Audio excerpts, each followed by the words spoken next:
Bonjour à tous. Tout d'abord, j'espère que vous allez bien.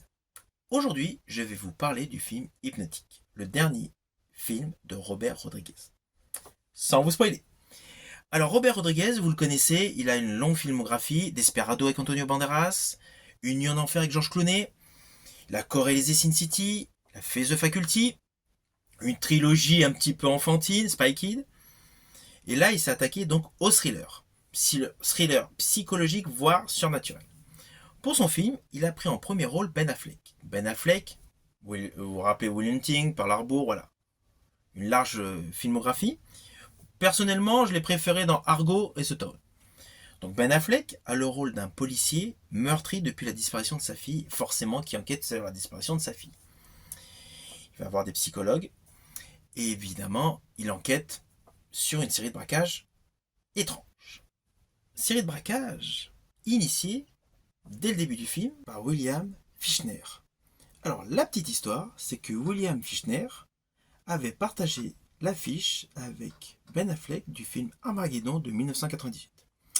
Alors, pour ceux qui ont oublié qui est William Fichtner, c'était le flic coriace, limite trouble, de la série Prison Break.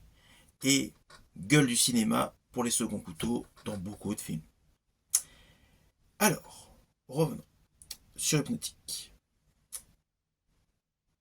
D'un côté, nous avons les braquages. De l'autre côté, Ben Affleck, le policier meurtri, enquête sur la disparition de sa fille. Au bout de quelques minutes dans le film, un personnage clé apparaît, Alice Braga. Alors Alice Braga a une longue filmographie, soit en série, soit en film. Elle avait déjà travaillé avec Robert Rodriguez, c'était pour le film Predators de 2010, qui était produit par la société de production de Robert Rodriguez, Troublemaker. Donc cette femme a un rôle ambigu. Je n'irai pas plus loin, je ne veux pas vous spoiler.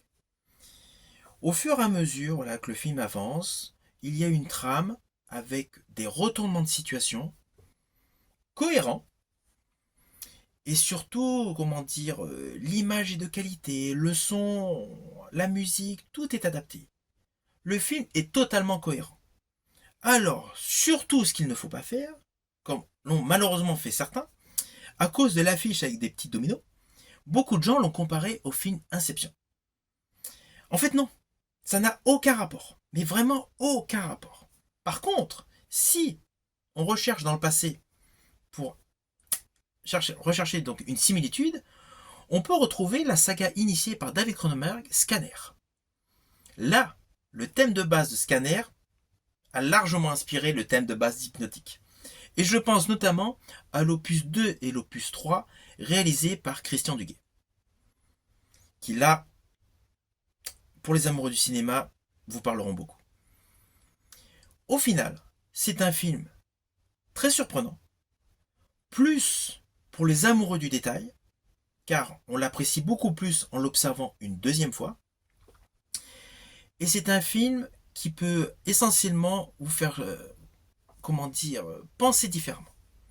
Mais n'oubliez pas, faut aimer le côté surnaturel. Je ne veux pas vous en dire plus, je préfère vous laisser le découvrir dans les salles obscures. Alors, j'espère que vous avez aimé ma vidéo. N'oubliez pas le petit pouce vers le haut et surtout n'oubliez pas de vous abonner. J'espère à bientôt.